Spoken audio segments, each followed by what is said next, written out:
Assalamualaikum warahmatullahi wabarakatuh. Assalamualaikum warahmatullahi wabarakatuh. Alhamdulillah Al-Wahidul Qahar Al-Azizul Ghaffar Qawiyul Laili 'ala an-nahar Tadhkiratan li ulil qulubi wal absar. Asyhadu an la ilaha illallah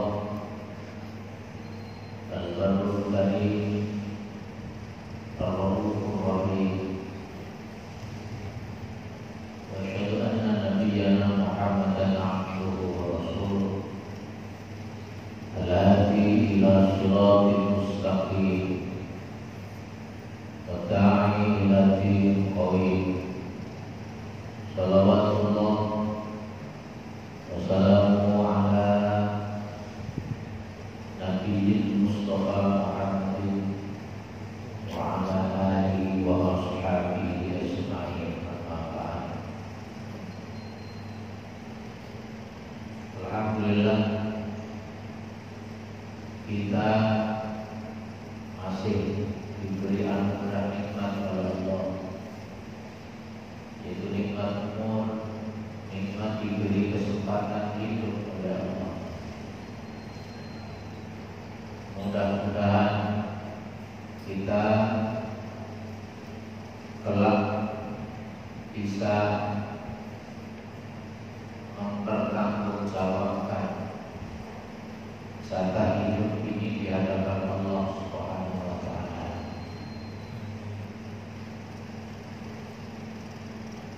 Dan hari ini kita berada di tanggal 24 Rabiul Akhir atau bertepatan 31 Desember 2018.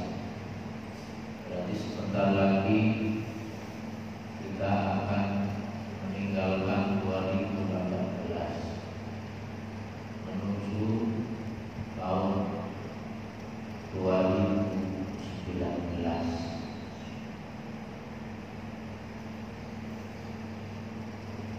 Dan kalau sekedar ganti tahun, menurut saya tidak ada yang istimewa. Saya sampai hari ini itu belum mudah. Kenapa banyak orang hanya gara-gara ganti tahun, tapi kok senang? Padahal kan cuma ganti kalender saja. Saya itu di rumah ada 9 atau 10 kalender 2019. Ada yang asing dari perusahaan, ada yang dari masjid, ada yang dari pondok pesantren, ada yang dari yayasan apa, termasuk dari Baitul Falah. Tak itu 10 kalender. Tapi saya biasa-biasa saja. Pasang semua, Ustaz. Dan itu gak mungkin gak pasang kabel. Ini hanya ganti kalender dan sebenarnya tidak perlu berlebih-lebihan menyikapi lalu melakukan hal-hal yang menurut Quran, menurut agama ini termasuk kategori yang mubazir atau berlebih-lebihan. Kita sudah diberitahu oleh Allah bahwa orang yang mubazir itu orang yang suka melakukan hal-hal yang berlebih-lebihan itu disebutkan oleh Allah bahwa sesungguhnya mereka itu innal mubadzirin, sesungguhnya orang-orang yang suka memubazirkan hal-hal itu, kalau mereka adalah ikhwan syayatin, mereka itu termasuk koncone syaitan. Saya tanya, Kononnya setan itu siapa? Kira-kira siapa kononnya setan? Allah kan berfirman, innal mubadzirina kanu ikhwana syayatin. Bahwa sesungguhnya orang-orang yang suka berbuat mubadzir itu adalah temannya setan. Kononnya setan itu apa? Ya setan. Cuma Allah tidak langsung menyebut begitu saja. Dan Allah kemudian menjelaskan di ayat lanjutannya, wa kana syaitanu li rabbih kafura. Dan setan itu kepada Tuhannya benar-benar sangat ingkar. Ayat ini didahului dengan perintah untuk menyantuni orang-orang fakir miskin, menyantuni orang-orang yang kesusahan hidup. Di ayat sebelumnya, wa atidal qurba haqqa wal miskin wa ibnas sabil wa la tuqaddir tabdil. Katakanlah, berilah santunan kepada sanak kerabat, yaitu haqqahu, haknya, wal miskin, dan orang-orang miskin, wa ibnas sabil, dan ibu sabil. Wala tuqaddir tabdil, dan janganlah kamu berbuat yang mubadzir. Sekarang uang dalam jumlah yang banyak hanya sekedar untuk nuruti kesenangan, itu jauh lebih bermanfaat kalau diperbantukan orang-orang yang susah. Sampai hari ini orang-orang yang susah itu banyak. Saya masih sering bertemu orang yang besok itu saya dapat kerjaan apa tidak itu masih banyak belum. Ada yang 1 minggu yang lalu kontrak kerjanya habis, lalu belum tahu setelah ini dia harus kerja apa. Padahal dia punya anak, punya istri. Coba rasa yang lumayan, uang yang lumayan banyak ini, coba berikan kepada orang itu jauh lebih bermanfaat daripada orang jauh menurut kita. Dan kalau orang itu lalu terbantu setelah itu, maka yang menjadi pahala jariahnya, dan sampai akhir hayatnya nanti setelah dia meninggal, apa yang diperbantukan ke orang itu terus mengalir pahala, akan menjadi kebaikan terus sampai nanti kepada Allah. Oleh karena itu, ya, kita tidak usah terlalu berlebihan menyikapi hati hal yang biasa-biasa saja. Apalagi kalau dipandang dari sisi jatah hidup, malah sebenarnya jatah hidup kita itu malah berkurang. Jatah hidup dikurangi, seneng gak nyambung belas. Kalau orang, apalagi kemudian orangnya usianya sudah lumayan lanjut, sudah di atas 50 misalkan. Kalau kita mengacu kepada standarnya Imam Syafi'i, Imam Syafi'i itu umurnya 53. Itu pun tahunnya bukan tahun Miladiyah, bukan tahun Masehi, tapi tahun Hijriyah. Berarti kurang dari 53, berarti sekitar 50 usia beliau. Itu umurnya 53. Wafat dan hidupnya itu tidak pernah lepas dengan belajar. Jadi hidupnya itu habis untuk belajar. Pindah ke Medina, nanti Medina ke Irak, ke Basra, kemudian terakhir beliau hijrah ke Mesir. Itu semua berguru. Mesir sana. Umurnya cuma 53. Tapi sampai hari ini beliau masih meninggalkan amal jariah yang luar biasa. Karena istiadat beliau dijadikan pedoman oleh umat Islam. Karya fikih yang sangat luar biasa yang beliau susun, Al-Qur'an, masih menjadi rujukan seluruh umat Islam.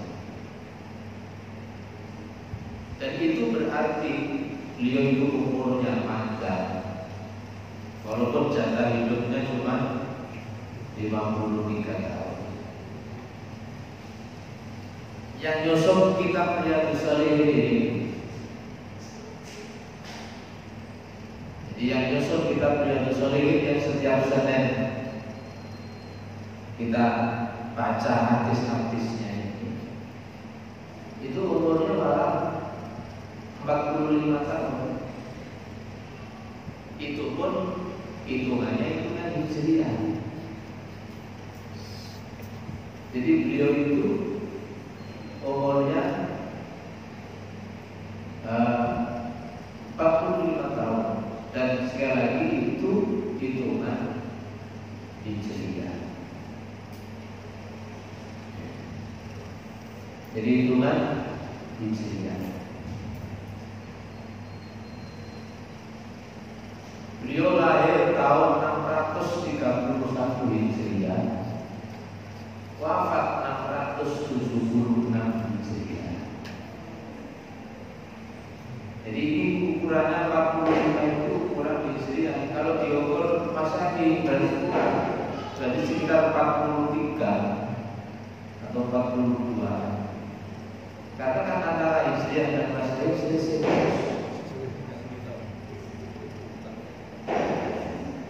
Jadi beliau lahir tahun 631 di Nawa makanya beliau disebut Nawawi, salah satu desa di negara namanya Suriah, kalau sekarang menjadi Suriah, tahun 631. Dan beliau wafat di Nawa Aidan, di Nawa juga tahun 676, tanggalnya 14 Rajab. Dan beliau juga dimakamkan di sana.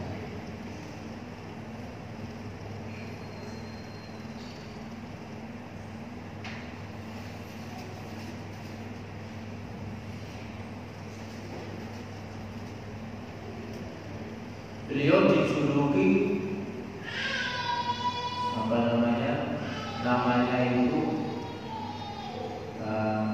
Abu Zakaria, Abu Zakaria.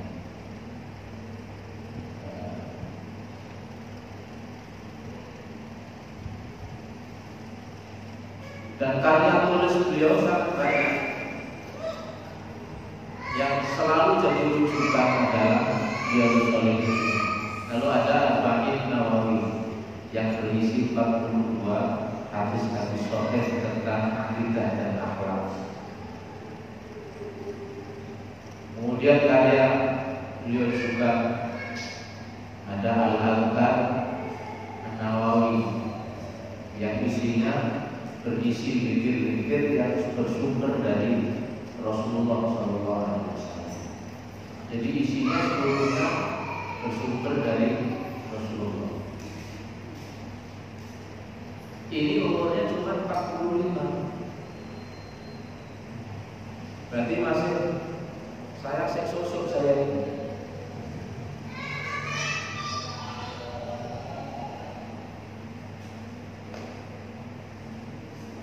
Ini berarti beliau itu walaupun secara jatah hidupnya tidak panjang, tapi sebenarnya beliau sangat panjang umur.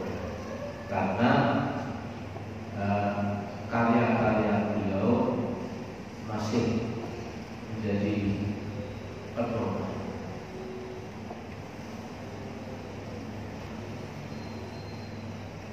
Termasuk beliau juga yang mensyarahi Sahih Muslim. Di kitab hadis Sahih Muslim itu yang syarah yang memberi penjelasan rinci itu juga ada di Imam Nawawi. Ada Al-Irsyad fi Ulumil Hadis dan sebanyak lagi beberapa karya-karya tulis beliau yang sampai hari ini dirujukan. Nah, ini contoh bahwa beliau adalah orang yang secara umur jatah hidupnya tidak terlalu panjang, tapi benar-benar kualitas umurnya luar biasa. Bahkan sekarang sudah beliau tadi lahir tahun 631 Hijriah, sekarang sudah 1440 Hijriah. Berarti sudah hampir 1000 tahun. Tapi karya-karya beliau masih bisa ini. Dan secara fikih beliau mazhabnya Imam Syafi'i.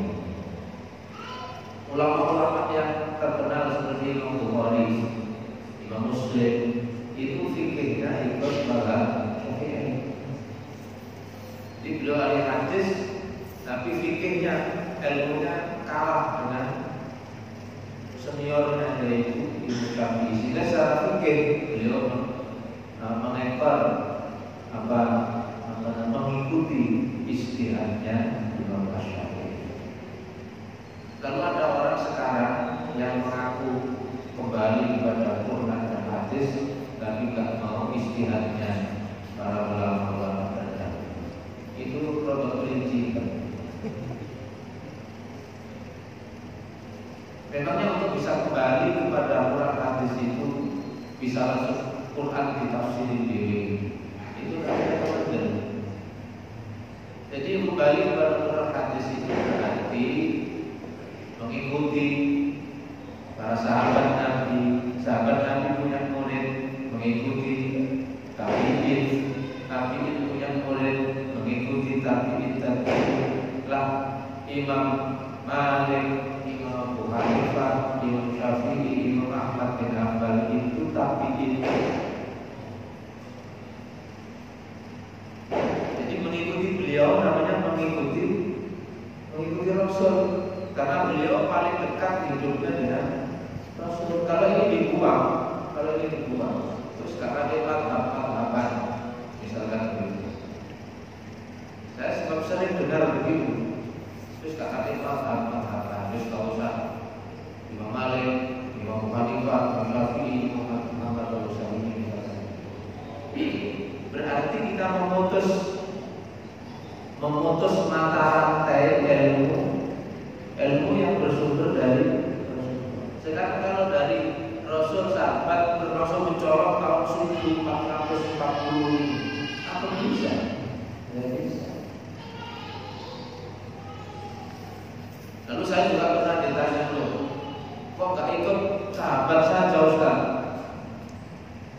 Sahabat seperti Abu Bakar As-Siddiq, Umar bin Khattab, tak punya karya tulis. Kenapa kita gak ikut sahabat?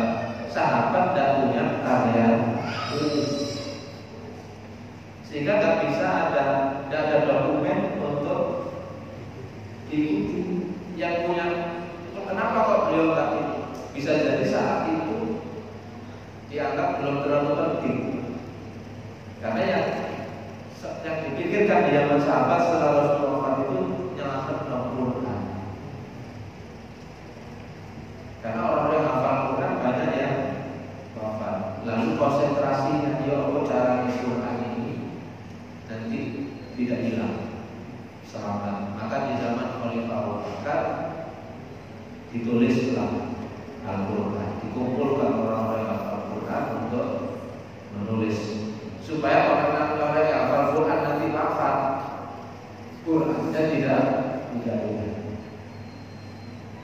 Sempat Umar bin Khattab itu dikatakan Abu Bakar sendiri sempat waktu itu tidak setuju Quran ditulis karena tidak pernah ada perintah dari Rasul.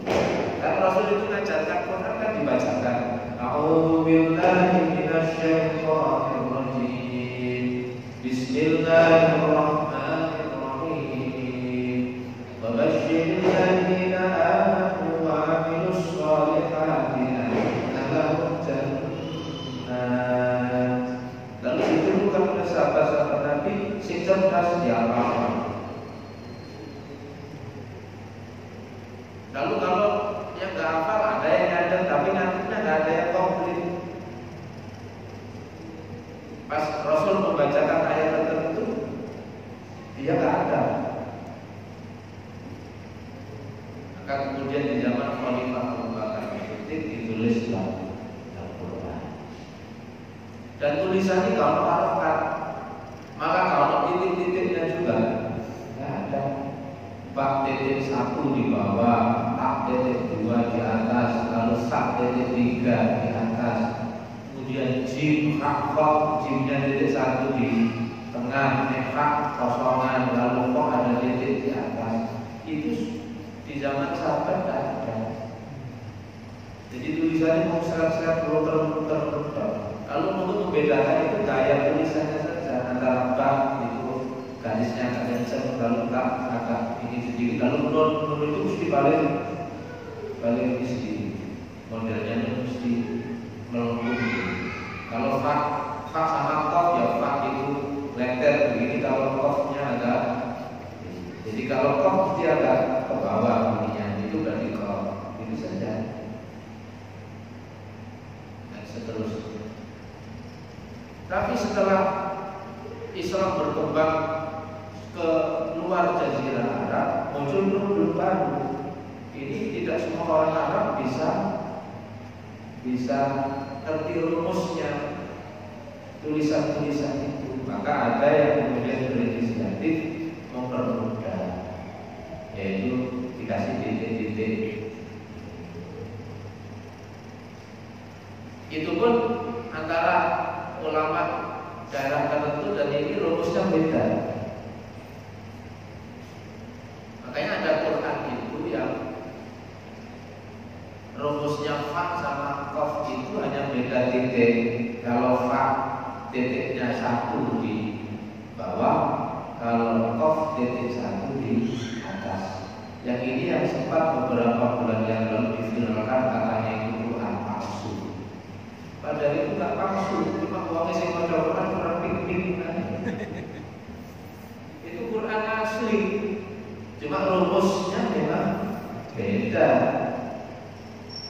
Dan saya punya mushaf yang tulisannya begitu, saya punya. Karena saya dulu pas haji itu dihadiahi ulama sana itu Quran yang memang rumus tulisannya beda dengan yang beredar. Dan saya membacanya itu normal. Itu jadi nggak palsu, itu Quran asli. Dan bacanya kalau ada titik atas, titik 1 di atas itu bacanya ya kok. Al-Quran itu mesti tulisannya alif lam, lalu kayak fa begitu. Jadi bacanya ya Al-Quran, bukan Al-Quran. Dan kalau kok, lalu titiknya di di bawah. Kalau fa titiknya di bawah, titiknya 1 di bawah. Dan itu biasanya versi bacaannya adalah waros. Jadi bacaan waros bukan Imam Asyid seperti yang kita baca. Cara bacanya sedikit beda.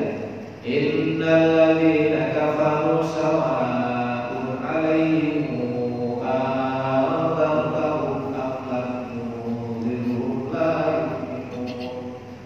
Khatamallahu 'ala qulubihim wa 'ala sam'ihim wa 'ala absarihim ghishawah wa 'ala absarihim ghishawah wa lahum 'adzabun 'adzim. Lalu nanti ada qulubihim. Kalau ketemu hamzah mesti baiknya dihidupkan.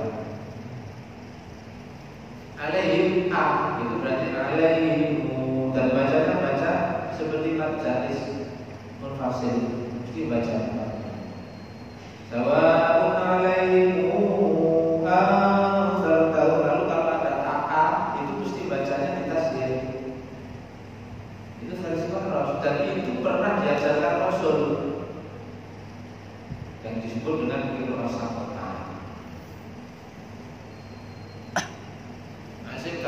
nggak pernah pelajari begitu pun bisa itu kan. Ini jadi kurang tinggi.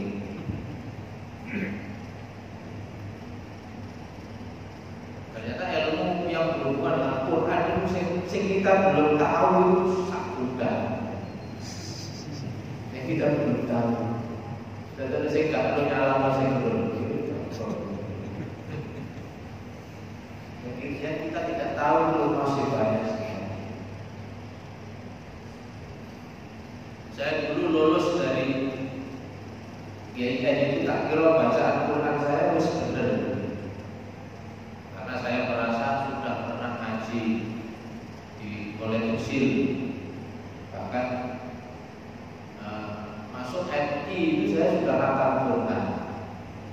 Jadi TK terus masuk kelas 1 itu saya sudah berkali-kali hafal Quran. Tapi ternyata bacaan saya belum benar. Sehingga setelah lulus kuliah itu saya khusus juga berburu bacaan Quran di Pasar Alumni di Malang. Saya lulus tahun 1992. Setelah itu saya mentasbih bacaan Quran. Khusus dibayar kasih cara antara itu Qur'annya, lalu mizan panjang pendeknya. Kalau beliau sangat teliti sekali. Ternyata yang dipelajari sumpah itu baik akan kita belum tahu.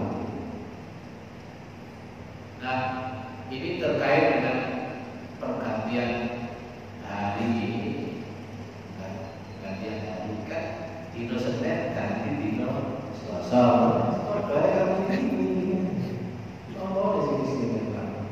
Boleh kan bakal jagung. Senin Selasa. Minggir tak Dewa. Ustaz. Apalagi terus nanti subuh kawanan. Jadi terus kali kalau isu nanti ya. Coba seperti kemarin ada orang yang sudah coba-coba itu, hari pakai sapu sudah. Kita tidak ada yang tahu apa yang terjadi besok. Tadi dijelaskan umur yang pendek tapi punya karya besar sehingga seperti mempunyai usia yang panjang. Yeah. Pertanyaan saya, kalau zaman sekarang ini sudah kitab buku itu sudah hampir dilupakan, ya bukan dilupakan ya, zamannya internet. Itu bagaimana mengatasinya bagi kita biar ikut atau termasuk nanti punya jariah? Berarti bentuk jariahnya sekarang itu berarti ya harus menyesuaikan dengan keadaan sekarang. Jadi tidak selalu buku juga, tapi buku untuk sekarang pun ya tetap sebenarnya masih diperlukan juga. Saya buka HP begini dengan buka buku yang asli itu tetap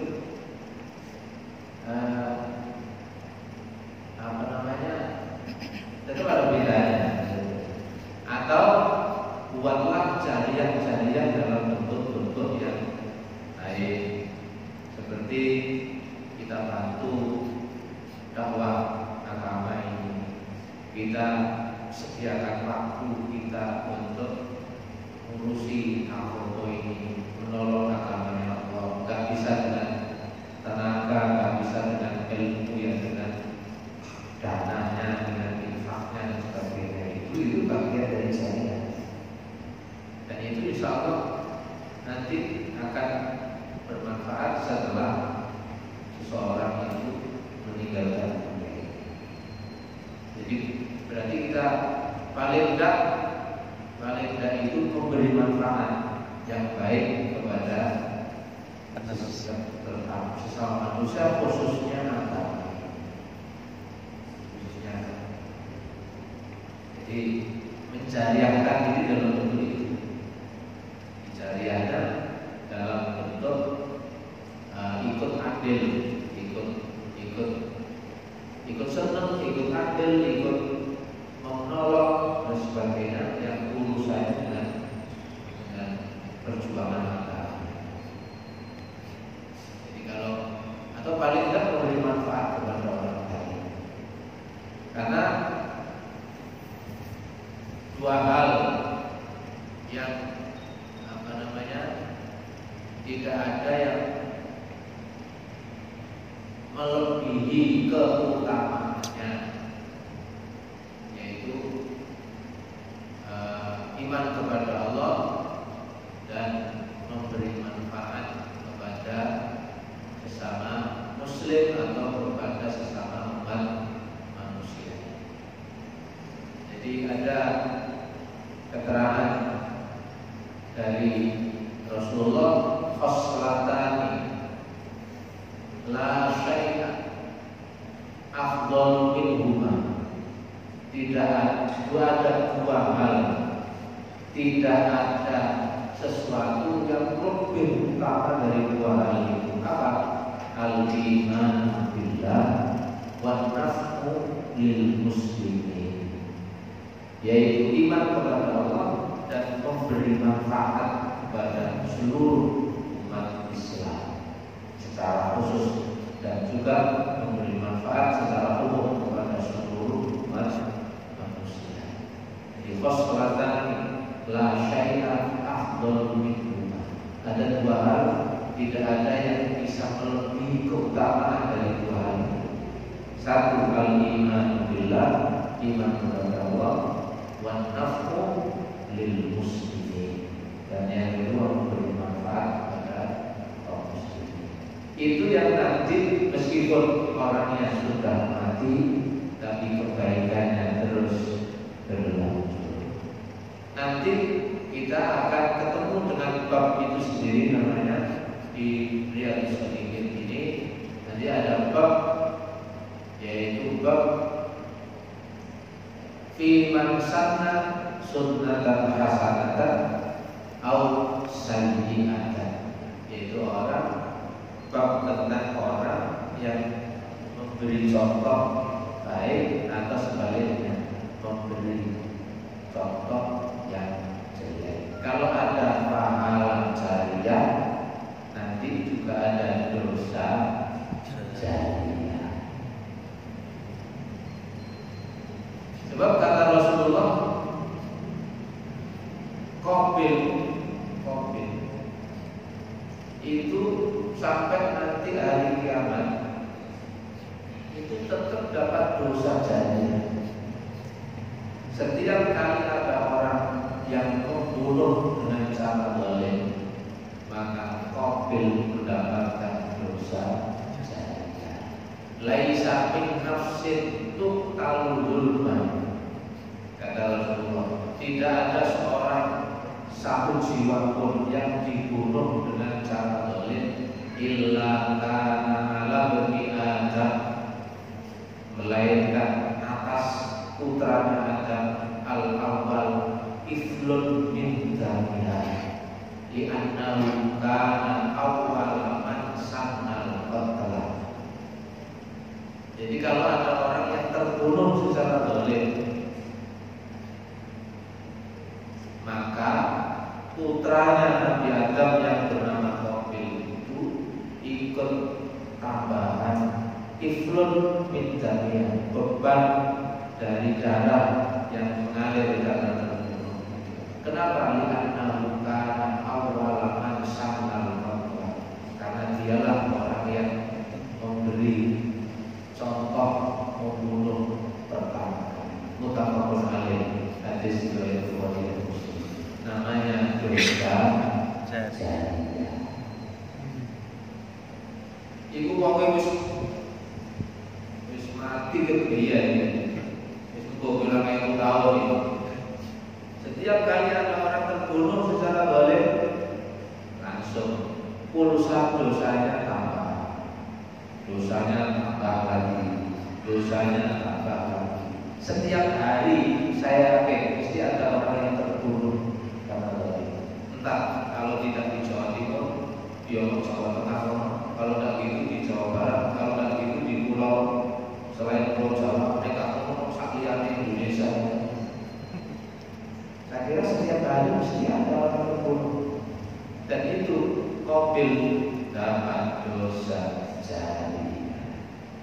Sebaliknya, orang yang memberi contoh yang baik atau memberi manfaat kepada sesama manusia ini terus, walaupun dia meninggal dunia, maka nanti akan terus mendapatkan pahala selanjutnya.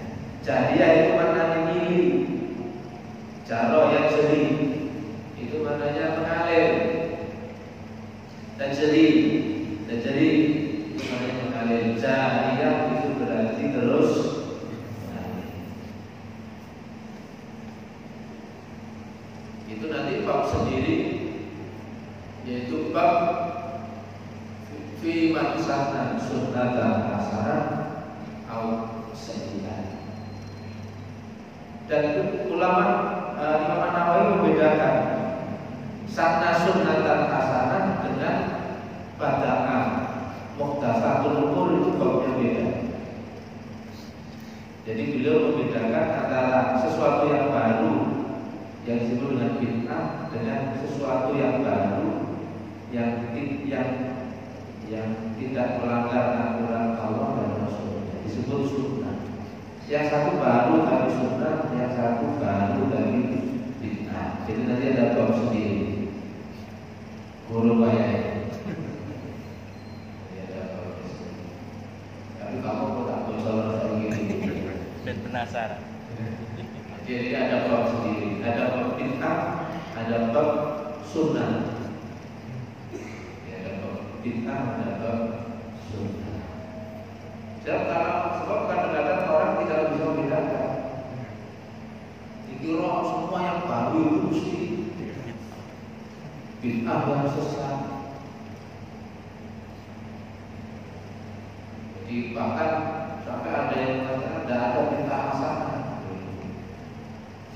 Loh, kita ini hidup di zaman sekarang itu banyak yang urusan-urusan ibadah langsung tapi baru itu kan. Nabi dulu pernah nggak pakai batik begini kalau sholat? Guru kalau tukang batik.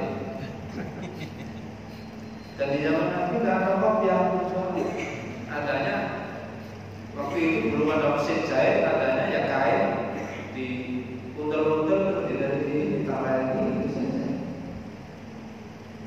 Belum ada apa namanya kopiah itu.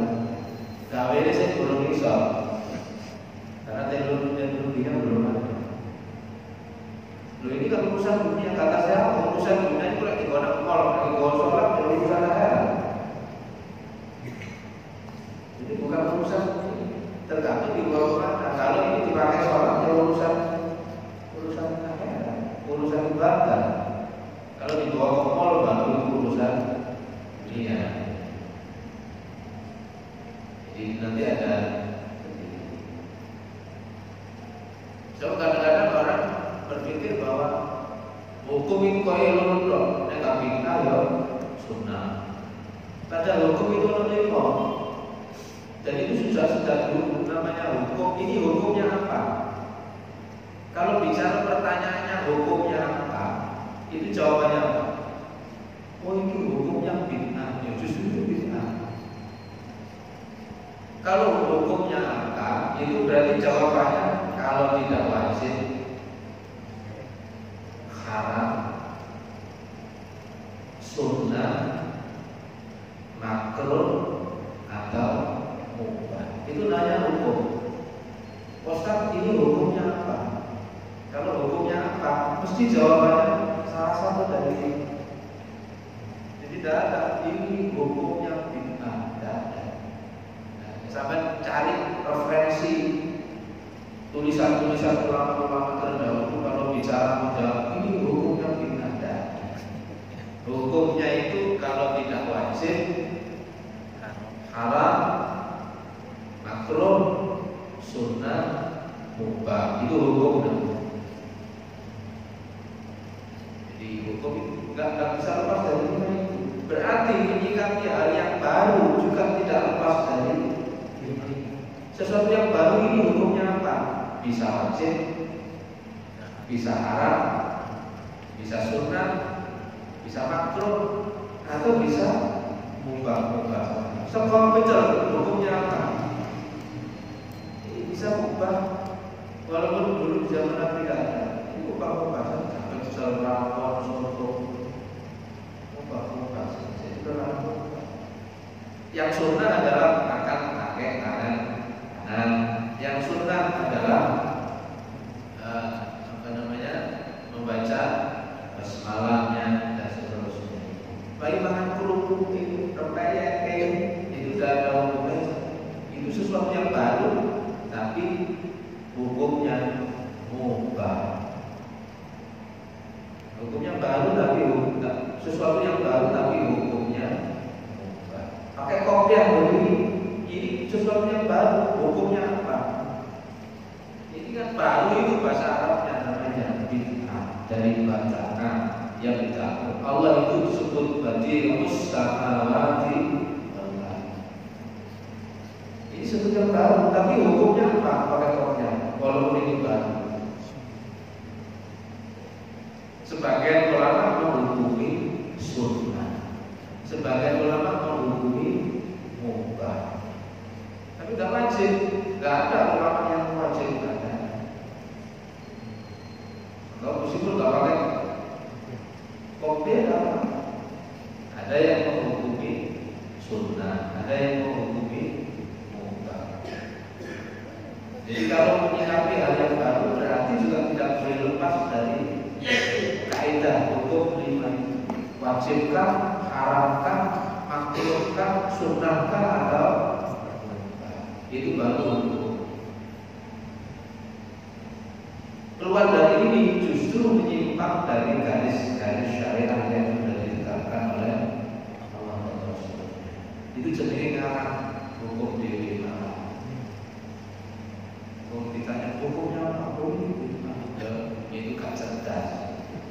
Kalau hukumnya apa berarti wajib, haram, sunnah, makruh, mubah.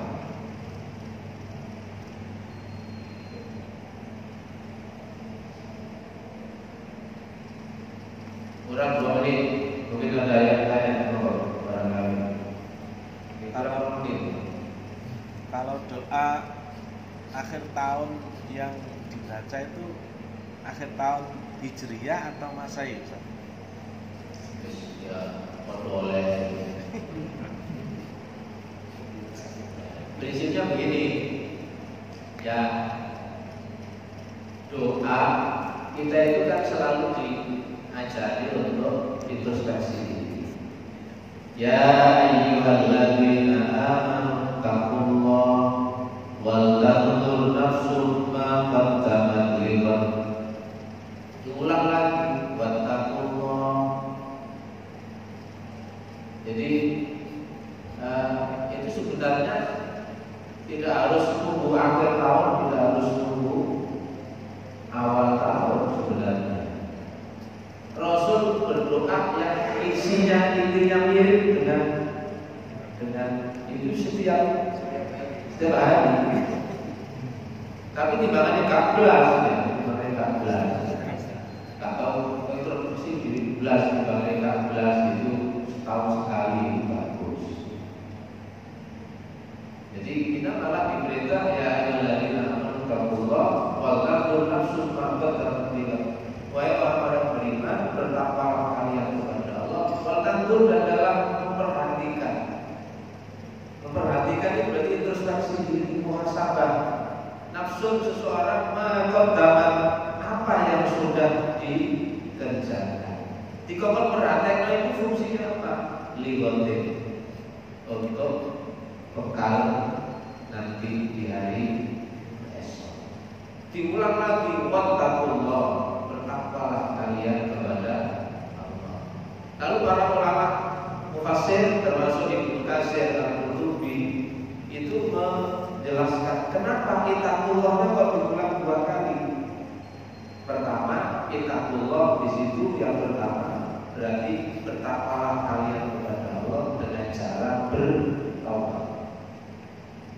Kalau setelah diperhatikan pakai salah yang kekurangannya banyak, nggak benernya, segera bertobat. Itu makna wattaqullah yang pertama. Lalu wattaqullah yang kedua, hindarilah maksiat. Besok-besok jangan lagi berbuat dosa, jangan diulangi lagi. Itu maknanya. Sebab hanya dengan cara itu hari esok akan selamat. Terus kenapa bicara kiamat kok menggunakan kata God? God itu besok.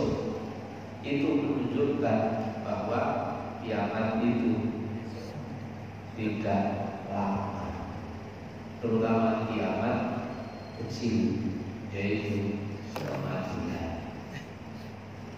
Innallaha khabirun bima ta'malun. Sesungguhnya Allah terhadap apa yang kalian kerjakan Maha mengetahui. Tambah satu.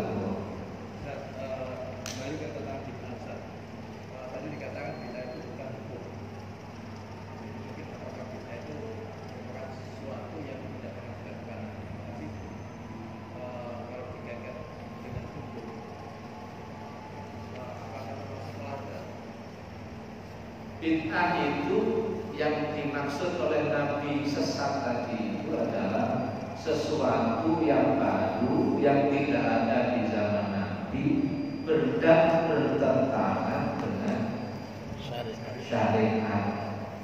Kalau sesuatu yang baru meskipun tidak pernah dikerjakan zaman Nabi dan itu tidak bertentangan dengan dalil Quran maupun hadis, maka itu tidak bisa disebut bid'ah yang sesat tadi. Jadi sesuatu yang baru tapi tidak bertentangan, yang tidak bisa disebut sesat, tapi tetap itu sesuatu yang baru. Lah, sesuatu yang baru itu tadi itu kategorinya apa?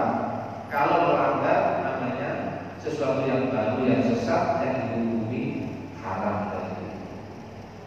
Tapi kalau sesuatu yang baru ini baik dan tidak melanggar, bisa jadi malah sunnah.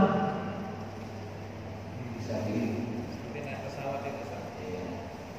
Iya, seperti tarawih 23. Tarawih witir sampai 23. Di zaman Nabi tidak ada. Tapi di zaman Umar ada. Karena apa? Nek niru Nabi 8, orang-orang banyak yang gak kuat. Loh gak kuat? Karena ayatnya panjang. Sehingga asam urat itu mereka berburu.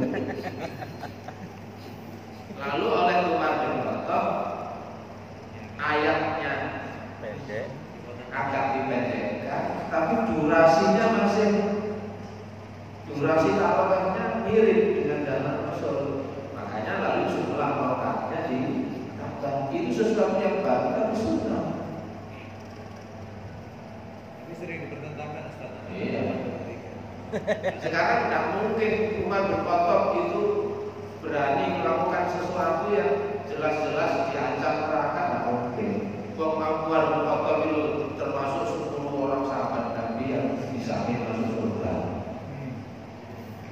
Di dalam hadis Bukhari sempat ada yang tanya, loh ini bid'ah. Apa jawaban beliau? Nikmatul bid'ati ini bid'ah tapi baru. Itu jawabannya Umar. Itu Umar yang jawab.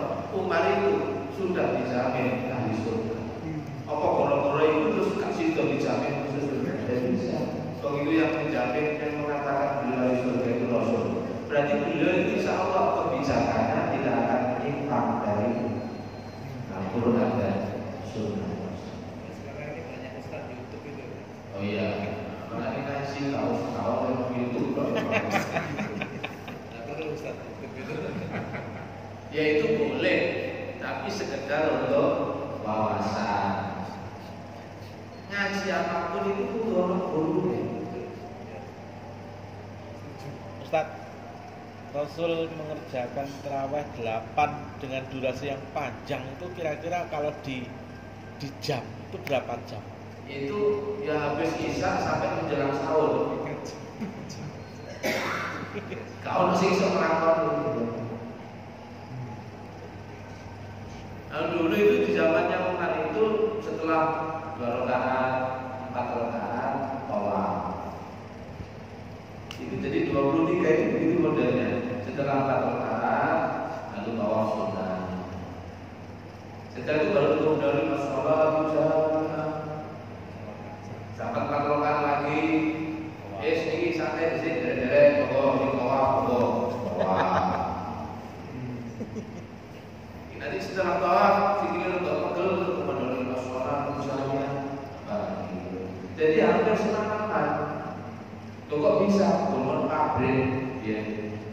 Jadi bisa.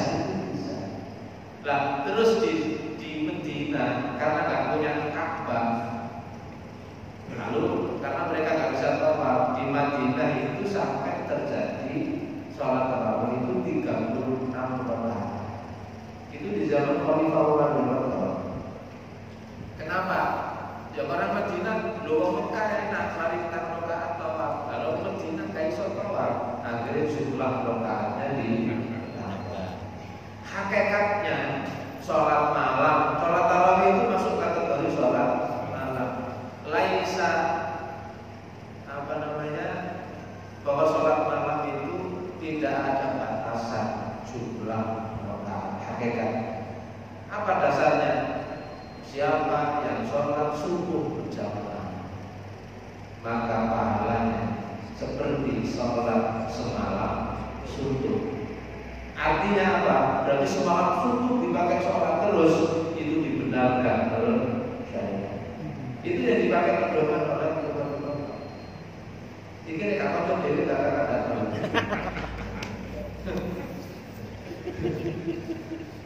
Itu yang dibaca karena hakikatnya sholat malam itu sebenarnya tidak ada batasan jumlah. Mulai dengan marilah sampai sebelum subuh, rakaat berdiri lagi sholat, rakaat itu dibenarkan. Karena ada hadis begitu, siapa yang sholat subuh berjamaah, maka pahalanya seperti sholat semalam subuh. Siapa yang sholat isya berjamaah, maka anak sholat nisfal lain.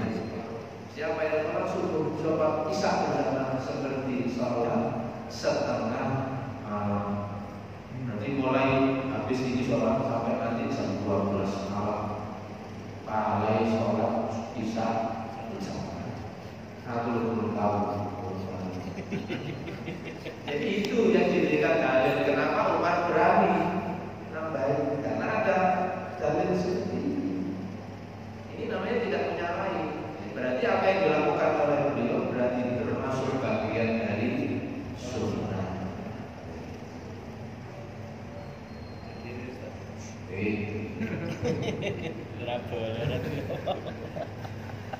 Ini tidak kontrol diri. Saya kira itu dulu.